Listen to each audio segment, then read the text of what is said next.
오늘 주신 하나님의 말씀은요. 예레미야 20장 7절에서 9절까지 말씀 우리 한 절씩 교독하도록 하겠습니다.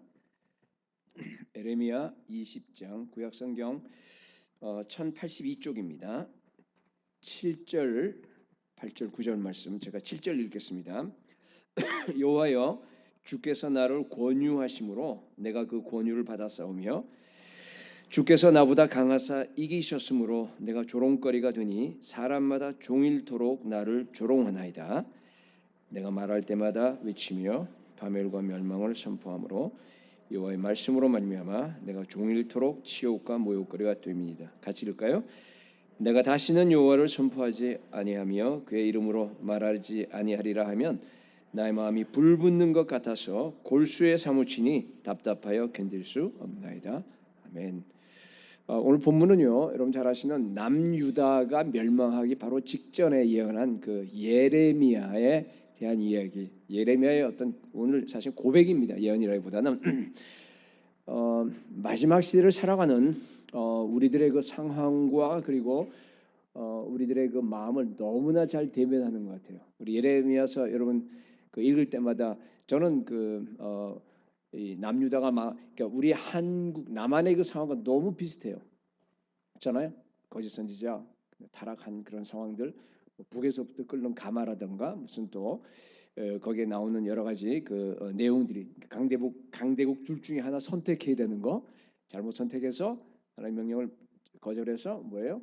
결국 심판 당하고 하는 그 모든 내용. 사실 이게 굉장히 그 뭐랄까 종말론적인 모습이에요. 마지막 심판되는.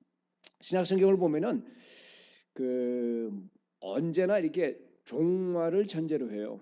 그리고 종말에 대한 그 선포가 계속적으로 처음부터 끝까지 계속 이어집니다. 그러니까 그 하나님께서 우리에게 요구하시는 것은 이 종말론적인 삶입니다. 하나님 나라의 삶은 종말론적인 삶이에요. 종말론적인 삶이 뭐죠? 뭐 쉽게 얘기하면은 지금이 바로 이 마지막 순간, 예수님이 지금 재림하시는 그리고 세상이 끝나는 죽음이 오는 그 순간이라고 생각하고 내가 깨어 있는 겁니다. 그게 종말론적인 삶이에요. 우리가 그 가장 실감이 안 나는데 가장 내게 가까이 있는 게 뭔 줄 아세요? 죽음이에요. 그렇죠? 매 순간 한 걸음 한 걸음 우리가 죽음을 향해 가고 있어요. 우리 예수님의 그 재림하시는 시간이요 시시각각 나에게 우주적인 것도 마찬가지고 개인적인 것도 마찬가지고 그 종말이 나에게 지금 다가오고 있는 겁니다. 그래서 그걸 인식하라는 얘기예요. 그래서 지금이 마지막 순간이니까 내가 깨어서 절박하게 정말 하나님 앞에 내가 서 있다라고 하는 그런 마음을 가지고서 그 앞에 두렵고 떨림으로 내가 매일매일 나의 삶을 살아가는 그게 뭐예요? 종말론적인 삶입니다. 예레미야는 구약 시대예요. 그렇지만은 이렇게 거꾸로 이제 신약을 가지고 해석을 하는 거니까 하게 되면은 종말론적인 삶을 살았다 이렇게 볼 수 있습니다. 그리고 여기에 고백이 사실은 그 고백이에요. 세 가지로 여러분과 함께 살펴보도록 하기 원하는데 첫 번째는요. 종말론적인 삶의 출발은 하나님의 권유입니다. 7절 상반절 보시게 되면요. 여호와여 주께서 나를 권유하심으로 내가 그 권유를 받았사오며 주께서 나보다 강하사 이기셨나이다. 문장이 여기서 끝나는데 주께서 나를 권유하신다는 말이 나오죠. 근데 그 원어를 보면 파타라 그 보면 어떤 의미인가 하면은 설득하다 또는 이 꾀다라는 뜻이에요. 삼손의 그 델릴라 있잖아요. 그죠? 거기가 이 삼손으로 하여금 꾀어서 그 힘이 어디서 나오는지 보기를 원한다라고 하는 그게 꾀다 같은 단어로 쓰였습니다.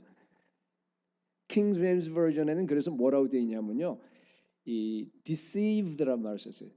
deceived란 말을 썼습니다. 이 권유한다는 말을 갖다가. 그러니까 여러분, 그러니까 하나님이 예레미야를 갖다가 꾀어서 거의 속이다시피 디시브하다시피 설득해서 지금 왜 선지자가 되도록 만든 겁니다.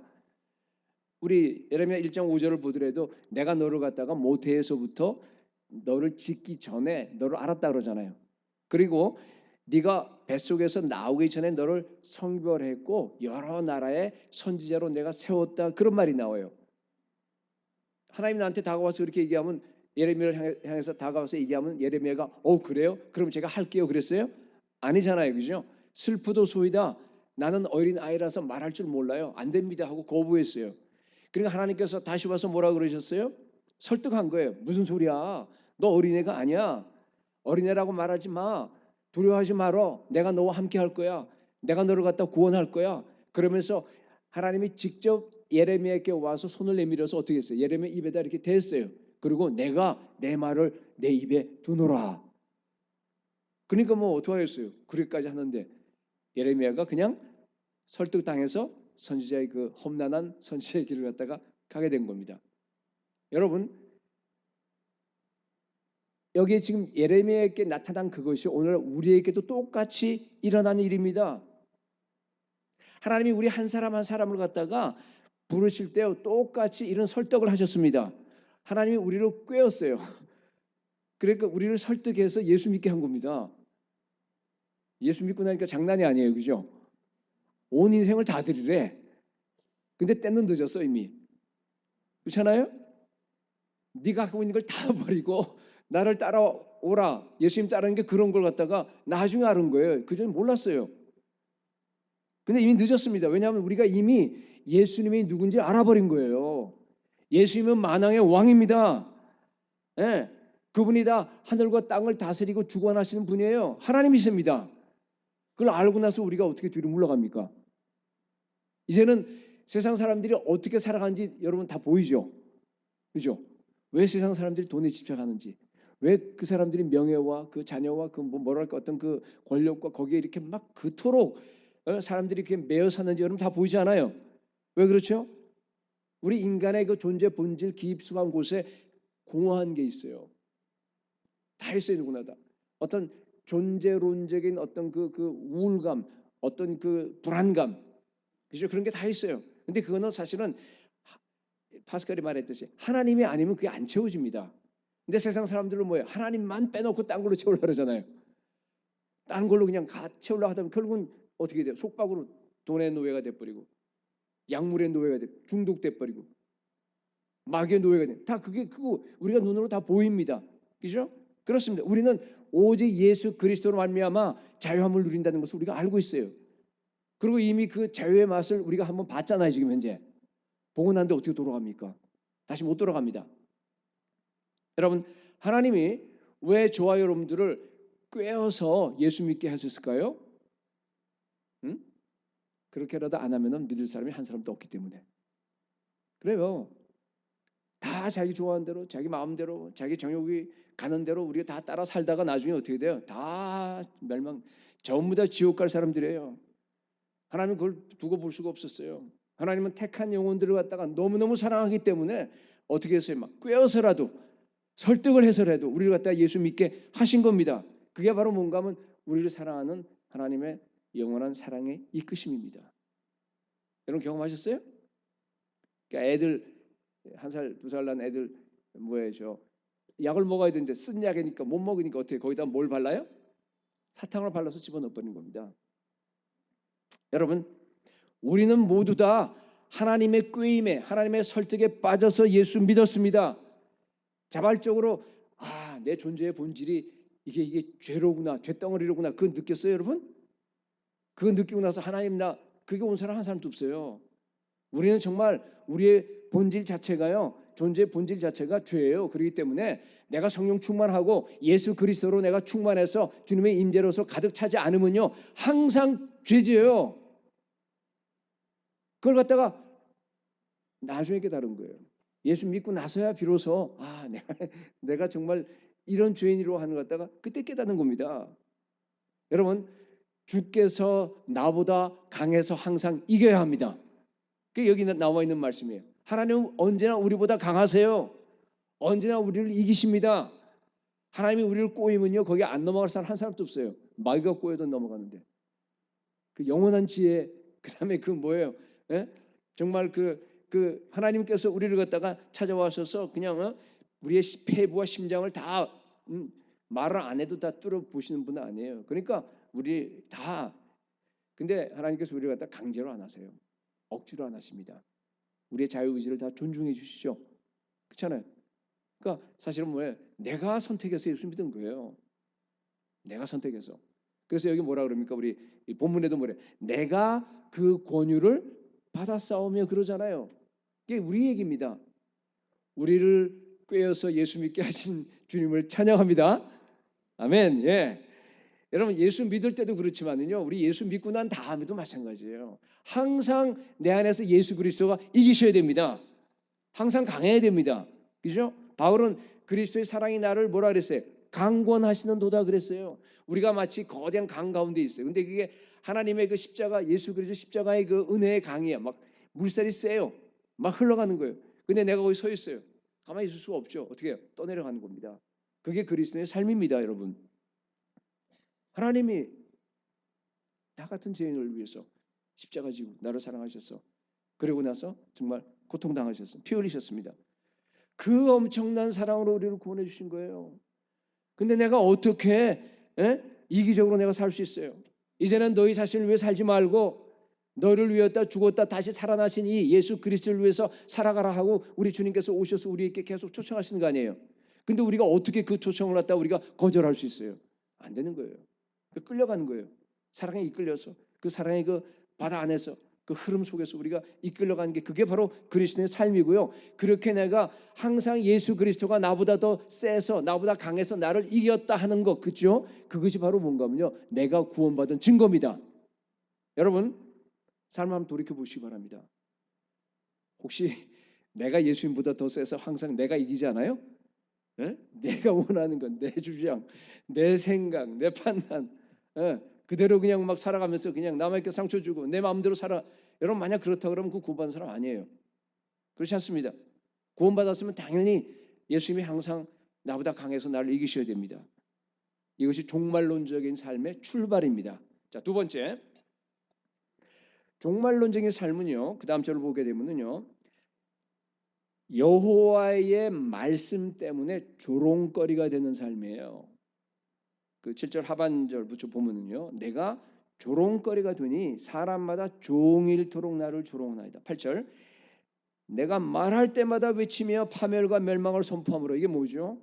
지금 예레미야는 지금 하나님께서 들은 말만 가지고 선포하는데 하나님께서 뭐예요? 야, 너의 심판이 임해. 예루살렘 성이 망할 거야. 그러니까 바벨론에 그냥 항복해. 애굽 바라보지 마. 지금 그런 얘기 아니에요, 그죠? 그러니까 계속 파멸과 멸망만 얘기하는 거예요. 지금 입만 벌리면은 하나님 주신 말씀이. 그러니까 뭐예요? 여호와의 말씀으로 말미암아 내가 종일토록 치욕과 모욕거리가 되나이다. 그러니까 이걸 이제 우리 쪽으로 이제 오늘날으로 이제 해석해서 얘기를 하는 거예요. 우리 상황에 맞춰서, 그죠? 여러분 하나님이 시키는 말만 하게 되면은요. 우리가 예수 그리스도의 십자가 복음만 증거하면은 어떻게 돼요? 항상 왕따 돼요. 항상 여기 나와 있는 것처럼 뭐예요? 100% 순종하니까 주어지는 게 뭐예요? 조롱, 치욕, 모욕, 감옥에 갇히고. 여기 이제 우리 그 배경이 되는 그 20장 1절 말씀 보게 되면 바스훌이라고 하는 성전의 총 감독이 있는데 예언을 하는 걸 보고 말이죠. 그냥 가서 막 때립니다. 그죠? 아마 벌을 줘요. 뭐 태장을 때렸는지 모르겠는데 하여튼 때리고 나서 어떻게 해요? 목에다가 이렇게 찾고 이죠. 보면은 그 목에 거는 그죠? 그걸 갖다 딱 걸어갖고 가둬버립니다. 그러니까 밤새도록 얼마나 고통스럽겠어. 움직일 수도 없고 얻어맞아서 아픈데. 그러니까 저 빌립보 성에서 바울과 실라 그 생각나는 그런 장면이에요 지금. 그죠? 그런 겁니다. 그걸로 끝나지 않아요. 나중에 보면은 그냥 하나님 말씀만 하니까 요새 말하면 십자가 복음만 전하니까 어떻게 하냐면 아예 이 에레미야를 갖다가 듣기 싫으니까 이 구덩이에다 떨어뜨려 버려요. 근데 그 구덩이는 뭔가 하면은 진창이야, 진창. 진흙창이에요. 그죠? 그러니까 거기 들어가 버리는 거예요. 거기 들어가서 밥도 안 주고 며칠을 갖다 내버려 버린 겁니다. 죽기 직전에 꺼내줍니다. 다시 옥에 갇히고. 여러분 에레미야의 그 삶이라고 하는 것은 정말 너무 비참해요. 항상 조롱거려. 여기 나와 있는 거 똑같습니다. 그러다가 나중에 진짜로 바벨론이 와서 점령해서 예루살렘 망하죠. 망하면은 바벨론으로 가면 얼마나 좋아요. 그럼 대우받고 말이에요. 남은 여생을 얼마나 편하게 잘 살 수 있겠습니까? 근데 어떻게 합니까? 애굽으로 끌려가요. 반대로. 애굽으로 끌려가서 전승에 의하면은 또 거기가 애굽에 가서도 똑같이 또 하나님 말씀 전하다가 어떻게 해요? 돌에 맞아서 순교합니다. 오늘날도 그래요, 여러분. 우리가 정말로 예수 그리스도 십자가 복음을 순수하게 우리가 외치면요 항상 조롱거려야 돼요. 항상 고난이 옵니다. 모욕의 대상이 됩니다. 아니 목사님 그거는 초대교회 얘기죠. 아니 지금 얘기입니다. 아니 그것은 인도나 무슨 뭐 이슬람 나라나 그렇죠. 아니에요. 바로 여기서 그런 일이 일어납니다. 예수 그리스도 십자가 복음대로 여러분이 정말로 살아가고 정말로 십자가 복음만을 여러분이 증거하는 그런 예레미야 같은 삶을 산다 그러면요 여러분 반드시 핍박받아요. 그럴 수밖에 없습니다. 우리 그 나파 그 옆에 보면은 욘트빌이라고 하는 데 있어. 아시는지 모르겠는데 그저 베테런스 홈들이 많이 있어요 거기에. 할아버지들이 많이 사시는데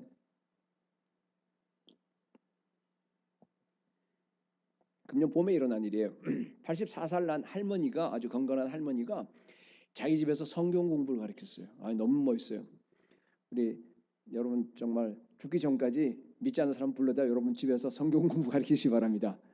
정말 이렇게 전도하면서 이렇게 했는데 그 할머니를 갖다가 캘벳에서 캘리포니아 그 Veterans Affairs 뭐예요 그 재향 군인에서 그냥 너 그 집에 살지 말고 쫓아내려 그러는 거예요. 이유가 뭔가 하면 성경 공부 가르쳤다고 거기서 알아보니까 자기가 이제 어떤 사람을 이제 저 와서 성경 공부 가르치면서 지옥에 대한 얘기를 한 거예요. 근데 이 사람이 그 얘기를 듣고 나서 밤에 잠을 못 잤다고 민원을 낸 거예요. 그래서 그거 가르쳐야 된다 그러고 그 케알벳에서 와서 그냥 쫓아내. 그래서 이제 뭐 태평양 법률협회에서 이게 뭐라 이렇게 변호해주고 한 그런 일이 이제 일어난 걸 제가 봤습니다. 지금도 그래요, 여러분. 몇 년 전인가 그 세크라멘토 쇼핑몰에서 우리 유스 패스터가 한 사람이 그 유스 애들 데려놓고 전도하다가 수갑 채고 체포됐잖아요. 여러분 아시죠?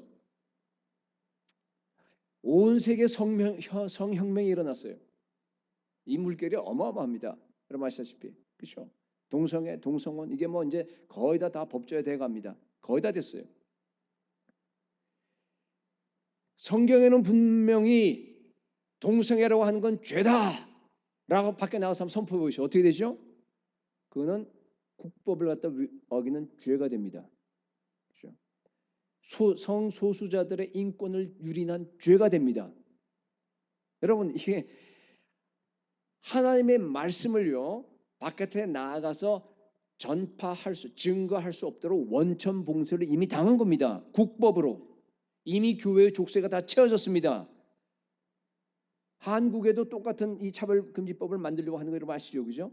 거의 될 뻔하다가 교회가 지금 미국은 우리가 힘이 없어서 또 그때 잘 몰라서 이미 다 통과돼 버리고 나니까 정말 어떻게 해야 될지 모르겠어요. 끝까지 싸워야 되겠지만은 그러나 여러분 저는 믿습니다. 한국만이라도요 통과되면 안 됩니다. 우리가 막아야 됩니다. 캐나다 같은 경우는 뭐 11살, 12살 만약 된 여자아이가 내가 나한테 있는데 걔가 말이죠. 나의 성 정체성은 내가 여자가 아니고 난 남자야. 그렇다고 해서 나는 성 전환하겠습니다. 이렇게 자기 부모에게 얘기했어요. 근데 부모가 아이 그러지 마. 그거 아니야. 너는 여자야. 라고 설득을 하려고 그러면 어떻게 되죠? 아동학대죄로 잡혀갑니다. 여러분 아시잖아요. 미국은 아직 그렇지는 않지만 그렇게 될 거예요. 이제 앞으로. 여러분 아시다시피 뭐 어느 나라나 막론하고 한국도 그래요. 이제는 유치원 때부터 아예 노골적인 성교육을 시켜요. 미국 같은 경우는 정말 유치원 때부터 그죠 동성애라고 하는 것이 정상적인 사랑의 행위라고 하는 그냥 하나의 다양성이라고 하는 걸로 가르칩니다. 동성혼을 반대하는 것은 그 인권을 갖다 모독하는 아주 그런 식으로 가르칩니다. 그죠? 인권 침해 세뇌됩니다. 문제는 뭔가 하면 우리 자녀들이 유치원 때부터 뭐예요? 성경 말씀이 그 마음에 뚫고 들어갈 수 없는 그 딱딱한 밭으로 다 바뀌어버리는 거예요. 완전히 우리 아이들을 갖다가 공교육으로 다 바꿔버리는 겁니다. 한국에는요 동성애를 반대하면 뭐라는 줄 알아요? 꼰대래 꼰대. 온 세상이 급속도로요 하나님을 거역하는 문화로 다 바뀌어 나갑니다. 근데 교회는 침묵합니다. 대다수 교회들이 침묵해요. 그걸 찬성합니다. 조롱거리 될까 봐서. 몇 달 전에 일어난 일인데 여러분 아마 아시는 분인지 모르겠는데 분당 우리 교회 여러분 너무너무 잘 아시는 거기에 정모 부목사라는 사람이요 이 설교를 하는 내용 가운데 이제 문제가 됐던 게 있어요. 한국에 보면 퀴어 축제하고 그러잖아요. 동성애들이 자들이 모여서 막 난잡하게 이제 막 하고 하는데 교회들이 가서 그걸 갖다 막기 위해서 가서 막 그냥 가서 반대하고 막 그러는 거 여러분 아마 아실 거예요. 우리 박봉 목사님이 거기 제일 앞장서요. 근데 뭐라고 써 있냐면 설교문을 저도 읽어봤어요. 이렇게 다는 안 읽어보고 그 어느 한 여러 패러그래프 읽어봤는데 이런 식으로 써 있어요. 보세요, 들어보세요. 이미 대세는 결판 났다. 동성애 그런 식으로 반대하면은 교회가 오히려 사회에 나쁜 인상만 준다. 아니 다른 죄도 많은데 하필이면 동성애만 가지고 교회가 너무나 심하게 하는 거 아니냐? 뭐 이런 식으로 이제 그 부목사가 설교한 겁니다. 아니 그 보수적인 그 교회에서 아무리 부목사라고 하지만은 동성애에 대해서 이런 인식을 갖고 있는 걸 보고 저는 아주 그냥 한탄스러웠어요. 너무 충격을 받았습니다. 여러분 그것은요. 오마이 뭐 비슷하게 나가는 그 어떤 그 좌파 언론이 있잖아요. 여러분 잘 아시는 그죠? 뭐 이름을 다 얘기해서 그 언론에서 얘기하는 거예요. 그 좌파 언론에서. 여러분 좌파 기독교는 기독교가 아니에요. 제가 이번에 다시 한번 찾아봤어요. 뭐라고 그런 데서 얘기 하나 봤더니 이렇게 써 있어요. 힌두교에서는 소고기를 안 먹는데 자기네들이 안 먹는다고 해서 사회를 향해서 소고기 먹지 말라 그러냐? 왜 기독교만 유독 동성애가 죄라고 그렇게 떠들어대냐? 죄라고 하냐? 왜 개인의 사랑의 행위까지 반대하느냐? 교회에서 성경의 죄가 사회적인 죄냐? 여러분 이게 기독교 언론이 하는 얘기예요. 기독교 언론이 교회를 파괴하는 언론입니다. 여러분 제가 지금 이 얘기를 했는데 이게 지금 뭐가 문제인지를 아세요 혹시? 네? 뭐가 문제예요 지금?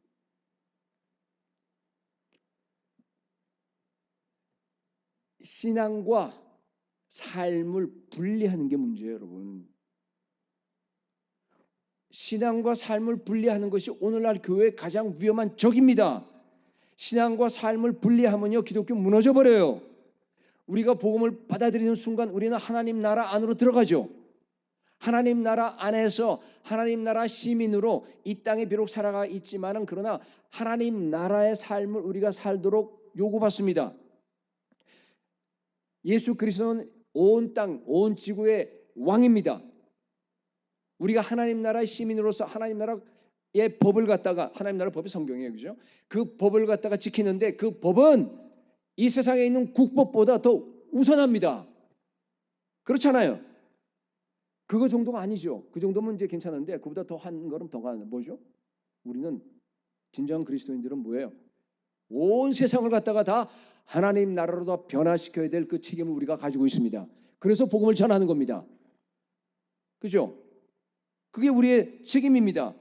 근데 만약에요 국법이 나와서 너희들의 신앙과 삶을 분리해라라고 우리에게 얘기하게 되면 우리는 어떻게 하면 되겠어요? 따라야 됩니까? 아니죠. 그건 어떻게 돼요? 목숨 내걸고 싸워야 됩니다. 정해야 합니다. 여러분 한국에 지금 되는 차별금지법이 바로 그겁니다. 이미 여기 돼버렸어요. 미국은 유럽과 세상법으로 신앙과 삶을 갖다가 이렇게 분리시켜 버린 거예요. 무슨 소린가? 너희들 교회 안에서는 마음대로 예배해. 교회 안에서 마음껏 동성애가 죄라고 얘기해. 괜찮아. 이제 나중에 미국이나 유럽에는 그것도 안 되도록 만들려고 그래 지금. 교회 안에서도 못하게 하는데 고린도전서 몇 장을 갖다가 수했잖아요. 그죠? 누가. 그러니까 그건 아직은 아니지만 그죠? 그러니까 교회 안에서는 괜찮아. 그런데 교회 밖에 나오면 입 닫어. 여러분 그겁니다. 그게 뭐예요? 그리스도인에게 교회 밖에서 그죠? 우리의 삶에 하나님 나라의 그 삶을 갖다 살지 못하도록 법으로 막는 겁니다. 이해되세요?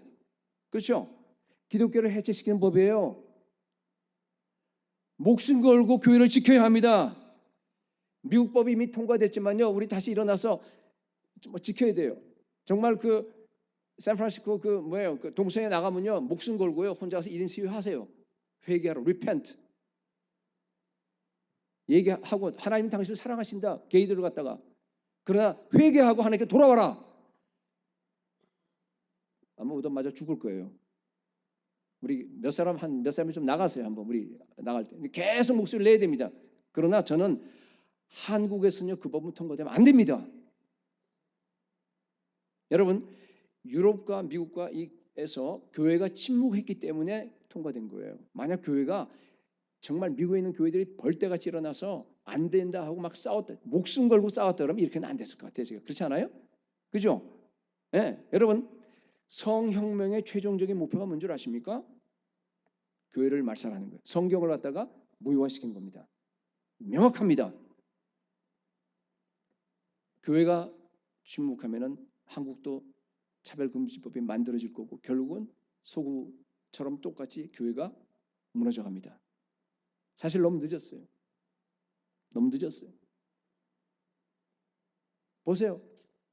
가정들이 파괴되고 자녀들이 정말 그렇게 무너져가는 걸 여러분 보잖아요. 너무 늦었어요.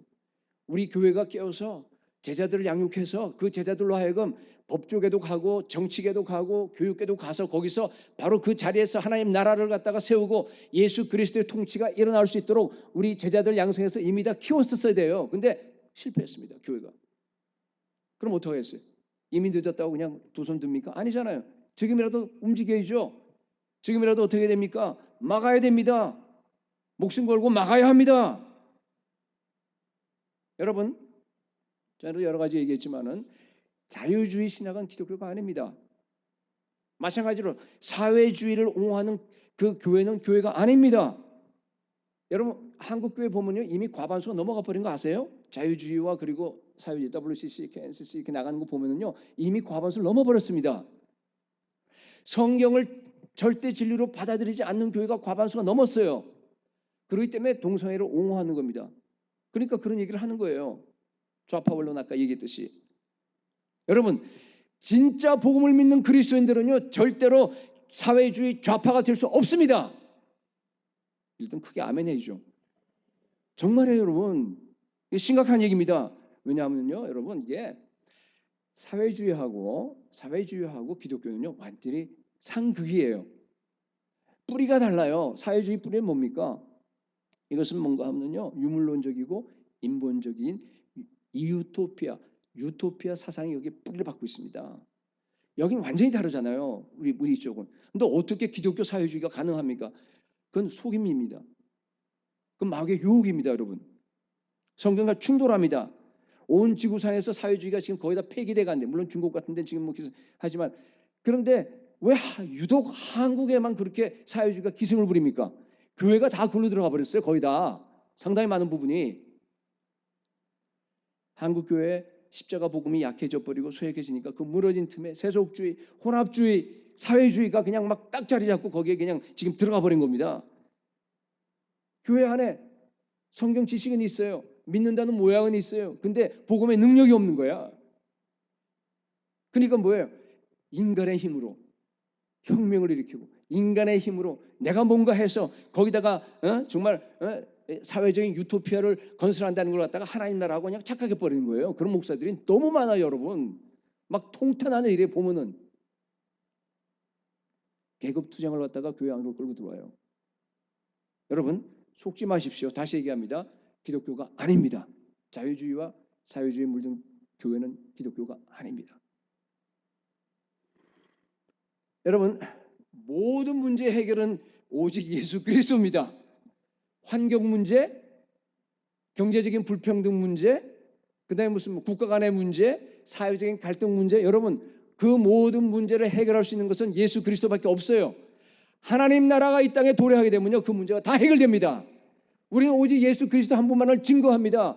하나님 나라만을 이 땅에 세우기 위해서 거기에 헌신하고 그걸로 매진하게 되는 겁니다.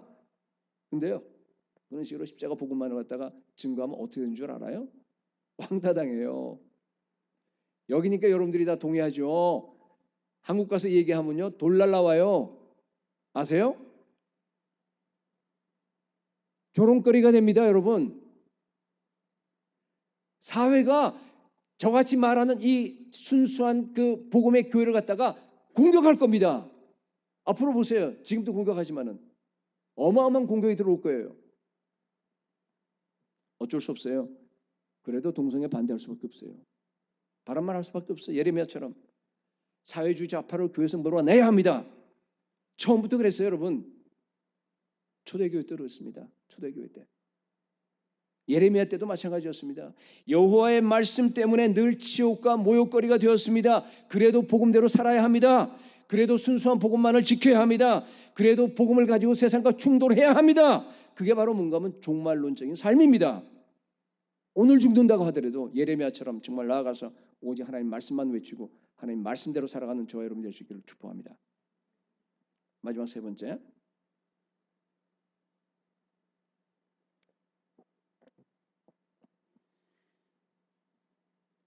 날마다 우리의 마음이요 불붙는 것 같아야 돼요. 여기 9절 한번 보세요. 내가 다시는 여호와를 선포하지 아니하며 그의 이름으로 말하지 아니하리라 하면 나의 마음이 불붙는 것 같아서 골수에 사무치니 답답하여 견딜 수 없나이다. 여러분 이게 종말론적인 삶이에요. 종말론적인 삶이라고 하는 것은요 결국 한마디로 복음을 전하는 삶이에요. 복음을 예수 그리스도 십자가 복음을 전하는 삶입니다. 그대로 살아내는 삶입니다. 그렇게 살고 복음 전하면요 어쩔 수 없이 치욕과 모욕과 뭐 그냥 뭐 이런 저항과 이런 것이 옵니다. 그러니까 너무 힘들죠. 너무 힘들고 지쳐서요.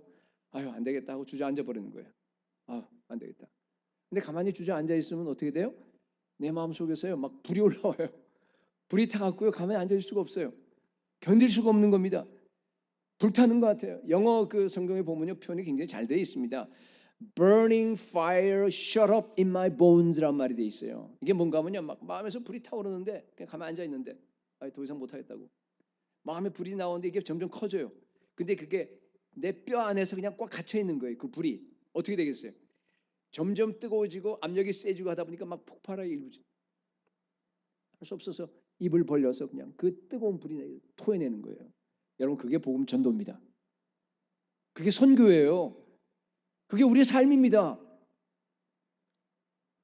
여러분 복음 전도는요 그냥 되어지는 거예요. 되어지는 거예요. 내가 억지로 하는 거예요. 하러 억지로 그게 아니잖아요, 그죠? 내 마음에 예수 그리스도를 향한 그 불붙는 뜨거움이 있기 때문에 견딜 수가 없어서 저절로 이것이 튀어나오는 거예요. 저 사람이 예수만 믿으면은 다 문제가 해결되는데 예수를 안 믿어. 딴 건 다 하는데 예수를 안 믿어. 온 세상에 하나님 나라만 임하면은 이 모든 불평등과 갈등과 이 모든 문제가 다 사라져 버릴 텐데 딴 건 다 하는데 하나님 나라 임하는 거, 예수 믿는 거만 안 해. 참 희한하죠, 그죠? 그러니까 막 답답한 거예요. 어쩔 수가 없어서 막 그냥 막 견딜 수가 없는 겁니다. 자기가 의인이 돼 갖고 다 잘못됐다 남들이 전부 다. 그리고 자기 어떤 혁명을 일으켜서 뭘 그걸 가지고 막 계급 투자 그걸 갖고 뭐 해보겠대요. 여러분 그런 사람 보면 너무 불쌍해. 막 그냥 어떻게 막 그냥 견딜 수가 없어요. 그래서 그런 사람들 가서 복음 전하는 거예요. 아니야 예수 그리스도 십자가밖에 안 돼. 복음 믿어야 돼. 여러분 우리는요 동성애자를 사랑합니다. 너무너무 사랑해요. 그 사람들도 예수 믿어야 됩니다.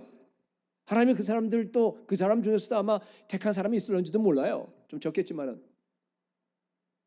그 사람들도 우리가 그러니까 동성애자들 뒤에서 역사하는 그 마귀는 우리가 대적합니다. 우리가 미워합니다. 그러나 동성애자들 얼마나 사랑합니까 우리가? 그걸 보여줘야 돼요. 저는요 선교지 다니고 이제 이렇게 하면서 완전 기분이 좋아요. 왜냐하면 세상을 치료할 수 있는 유일한 길은 복음 전거다. 이 선교다. 그러니까 내가 뭐 아프리카를 가든 일본을 가든 어딜 가든 간에 온 세상이 다 나 안에 들어와 있어요. 내가 지금 가서 이거 작은 일이지만 그러나 이게 작은 일이 아니야. 온 세상을 지금 치료하러 다니는 거예요. 지금 온 세상을 구원하러 다닙니다. 여러분들도 선교할 때 그런 마음으로 가는 줄 믿어요. 너희는 가서 모든 족속들로 제자 삼아라. 예수님께서 그것을 대위임령으로 그리고 그 지상 명령을 우리에게 주신 이유가 너무너무 아주 심각하잖아요. 그죠? 우린 너무너무 잘 알고 있습니다. 왜?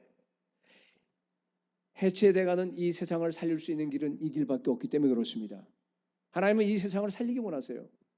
무너져가는 이 세상, 이 인간 사회, 이 모든 것들을 갖다가 유일하게 살리고 생명을 줄 수 있는 길은요 예수 그리스도 십자가 복음밖에 없기 때문에 우리가 그걸 갖다 전파하는 겁니다. 그리고 그들을 제자 삼는 겁니다. 거기에 교회를 개척하는 겁니다.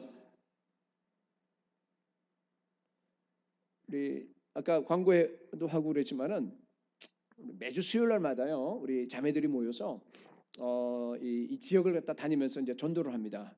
제가 이제 일본 가기 전에 제가 이제 6개월 동안 이제 복을 받았습니다. 복을 받으니까 이 팀들이 이제 다니면서 그동안 6개월 동안에 거의 1,600집을 갖다 방문했어요. 놀라지도 않아 왜? 1,600집을 방문했어요. 우리 자매들이 매주 수요일마다. 그리고 그 집을 그러니까 문을 두드려서 열어서 대화를 한 가정이 600가정이에요. 그리고 600가정 중에서 37명이 예수를 영접했습니다. 할렐루야. 이거 어마어마한 겁니다. 그죠? 그리고 나서 7명이 지금까지 계속적으로 이렇게 양육을 하고 있어요. 정말 하나님께서 너무 기뻐하실 것 같아요. 제가 그 보고를 받고 또 이렇게 있으면서요. 정말 굉장히 감격이 됐어요. 굉장히 감격했어요. 여러분 이제는요. 이 동네 뭐 뻔하잖아요. 동네가 뭐 세누라면 뭐 뻔한데 그 동네를 가게 되면요. 저 아줌마들 또 왔구나 그런데요. 눈치가 이제 뭐 맨날 옆집 가고 다 문 두드리니까 그 뭐랄까 이렇게 거부감, 조롱 그런 걸 느끼면서도요. 이들이 집집마다 문 두드려요. 주로 인도 사람들 더 많이 문 두드려요. 그죠?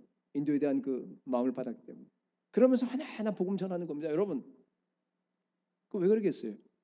그 마음 속에 저들에게 복음을 전했는데 저들이 복음이 아니면 영원히 죽는다. 저들도 천국 가야 될 텐데 하고 하는 그런 뜨거움, 불타는 그런 것들이 견딜 수 없기 때문에 저 나간 줄로 믿습니다. 너무너무 귀중한 겁니다. 이번에 일본에 15명 갔잖아요. 그분도 마찬가지예요. 오다 때 그다음에 아오모리 그쪽 지역에 그죠? 거기 정말 제가 당부를 했어요. 가서 딴 거 하지 말고 되도록이면 각 집집마다 문 두드려라. 가서 복음 전해라. 일본은 1,000가정 문 두드려서 1,000가정을 만나서 복음 전하게 되면요. 그 중에서 한 사람 두 사람은 믿어요. 그래서 너희들의 목표는 한 사람만이라도 거기에 예수 믿는 사람을 해서 앞으로 교회 연결시켜서 월거를 만들게 되면 대성공이다. 그러니까 각 팀마다 한 사람이 목표다 그랬어요. 왜 가서 그렇게 합니까? 마음속에 뜨거운 열정이 있기 때문에. 일본이 정말 살아나야 되고 여기 있는 사람들 택한 영혼들을 갖다가 찾아다니면서 정말 복음 전하겠다는 그 불이 타오르기 때문에 15명이 가서 지금 증거하는 걸로 저는 믿습니다. 여러분들이 기도 많이 해주셨어요. 그래서 저도 이번에요 이코마 그 오사카 바로 옆인데 거기 하고 또 이제 그 코우치 두 군데 가서 이제 정말 일본 그 목사님들 모셔다가 그 선교 훈련을 잘하고 왔습니다. 이 콤마에서는요 정말 이게 어마어마하게 100여 명이 모였어요. 목사님들이 물론 이제 신학교 학생들 30명 포함해서 여러분 여기서도요 선교한다 하고 목사님들을 모으면 안 와요. 네. 커버리지 비전 선교한다고 하면 안 오는데요. 일본에서 선교한다고 하는데 100명이 모인 거는 이건 기적이에요. 하나님의 특별한 은혜입니다. 이거는. 예. 근데 그냥 모여서 듣고만 간 게 아니에요. 일본 지도를 갖다 다 만들어서 거기에 unchurched area 다 표시하고 지역마다 다 한 다음에 이 사람들로 하여금 다 파송했어요. 우리는 여기가 이제부터 내가 개인적으로 우리 교회만 있는 거 회개합니다. 그리고 아니라 이제부터 내가 일본 전역을 갖다가 복음화 시키기 위해서 내가 하나님께 헌신합니다. 기도했습니다. 어마어마한 일이 일어났어요. 코치에 갔을 때는요. 그때는 거기는 한 뭐 작게 모였었는데 어느 한 그 우리 코치 그 교회는요. 뭔가 하면요. 자기 교회도 조그만 교회인데 그 우리 마라나타 비전 교회를 모델로 삼겠대요. 그래서 모든 이 성도들을 갖다가 다 선교사로 만들겠대요. 할렐루야. 그래서 선교하는 교회로 전체 교인이 다 선교하는 교회로 자기가 하겠다 그러면서요. 그래서 알겠다. 우리 교회가 나중에 한번 보내겠다 그랬어요. 팀들이 한번 이제 우리 코치랑 가십시다. 가서 거기도 그냥 정말 뜨겁게 벌써부터 정말 참 그러니까 제가 이렇게 다니면서 느끼는 거는요. 야, 여러분들이 기도 참 많이 하셨구나. 기도의 응답이다 이거는. 하나님께서 일본을 또 흔들고 계신다. 복음 전파의 것들이 일본 안으로 지금 막 확산되는 것 같다. 제가 경험할 수 있습니다. 머지않아 일본이 복음화되고요. 일본 사람들이 밖으로 나아가서 또 세상을 복음화할 날이 올 줄로 저는 반드시 믿습니다. 한국에서는요. 여러분들 기도 많이 해주셔서 2020 선교대회 잘 마치고 왔습니다. 많은 사람들이 모여서 목사님들이 모여서 조직하고 함께 또 거기 관심 있는 그 성도들이 모여서 함께 예배드리고요. 너무너무 좋았습니다. 그동안 여러분들이요. 우리 교회는 정말 특별한 교회예요. UUPG 운동에 앞장섰습니다. UUPG가 뭔지 아시죠?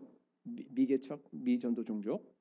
그래서 갭이라는 우리 안강희 목사님이 이끄는 그쪽하고 같이 이렇게 연합해서 여러분 전에도 한번 얘기했지만은 자그마치 인도와 네팔과 미얀마에 우리가 함께 물론 여러 교회들이 연합하긴 했지만은 몇 개 종족을 개척했죠?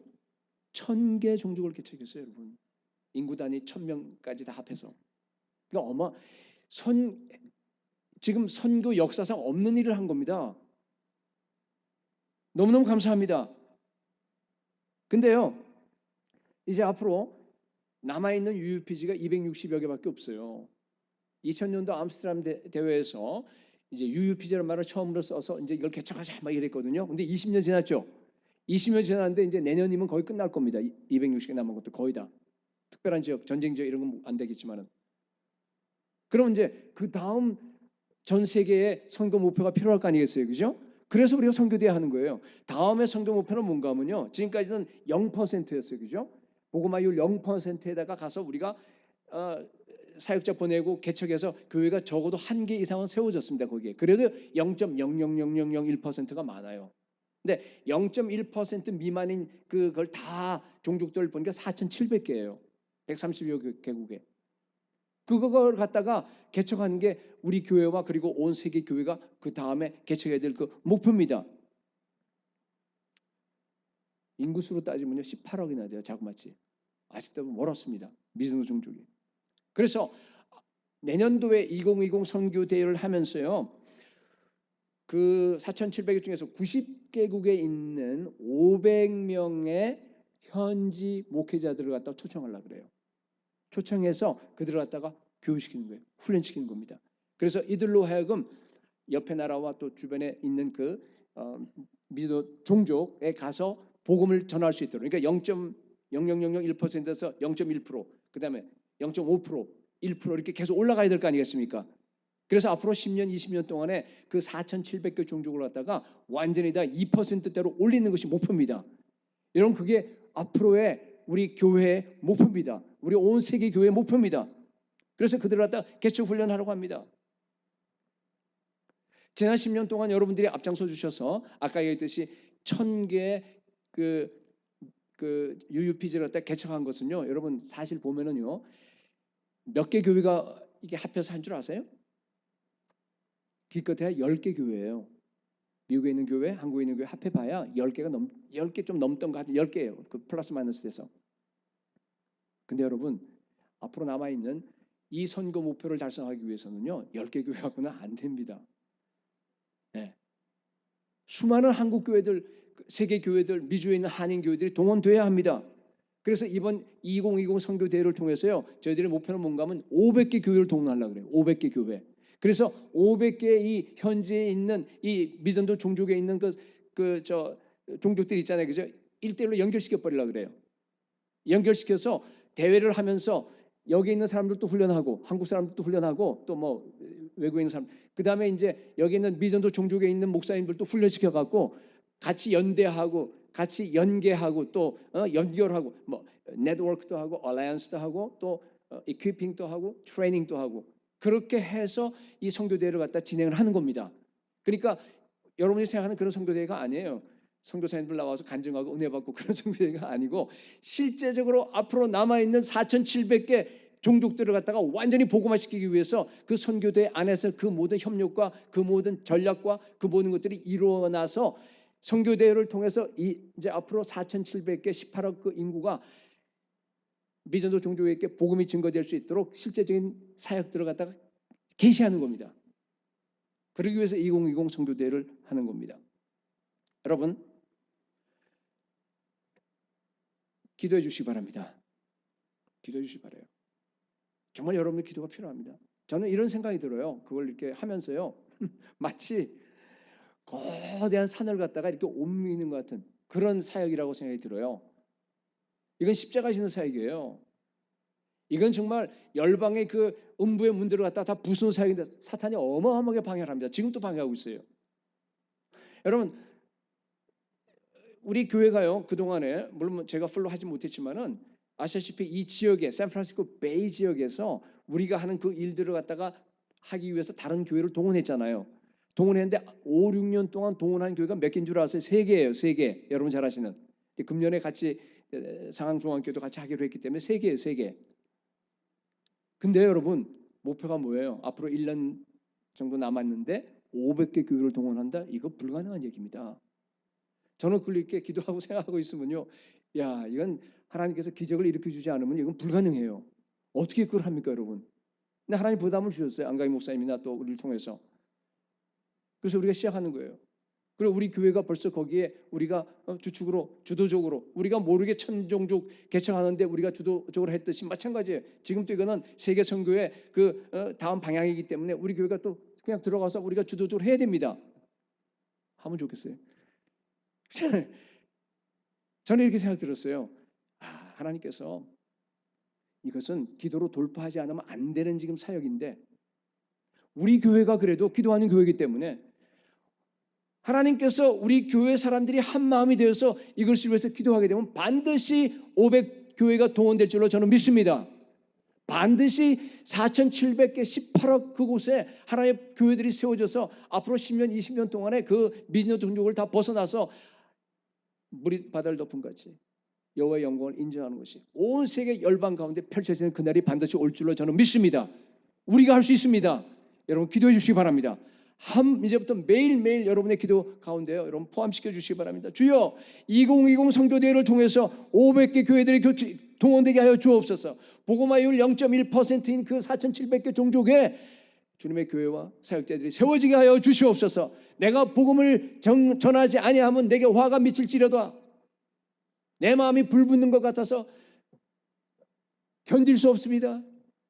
그럼 심령들로 여러분 함께 기도하는 우리 교회가 될 수 있기를 축복합니다. 말을 맺겠습니다. 예수님은요, 우리에게 종말론적인 삶을 살도록 요구하세요. 하나님 나라의 삶, 우리가 이미 들어간 하나님 나라의 삶 자체가 종말론적인 삶입니다.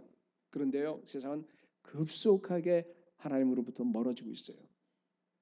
예수 그리스도 십자가를 갖다 조롱하고 있어요. 노아의 시대입니다.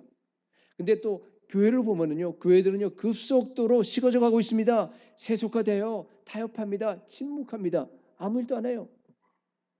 여러분, 그러나 이럴 때일수록 진짜 교회는요 더 살아납니다. 더 힘차게 복음을 전합니다. 아무리 조롱하고 핍박한다고 하더라도 더 확고하게 십자가의 길을 달려갑니다. 왜 그런 줄 아세요? 우리 주님이 그 길을 가셨기 때문에. 우리는 묵묵하게 우리 주님이 가셨던 그 길을, 주님께서 그 고통과 그러한 수치를 당하셨기 때문에 우리도 마찬가지로 그 십자가의 길을 갖다가 걸어가게 되는 겁니다. 우리는 오직 그날만을 기다립니다. 그날, 우리 주님께서 다시 오시는 그날, 우리 주님께서 다시 오시게 되면요 우리 눈에서 눈물을 닦아주실 거예요. 너 수고 많았다, 우리 행한 대로 갚아주실 겁니다. 그날에 오면은요 우리가요 한 사람 한 사람이 예수님처럼 변합니다. 그것이 우리의 유일한 소망 아니에요? 그 소망을 바라보고 정말로 거룩하게 살아가면서, 그리고 목숨 걸고 복음 전하는 마지막 시대의 예레미야가 되실 수 있기를 예수 그리스도의 이름으로 축복합니다. 일어나셔서 우리 찬양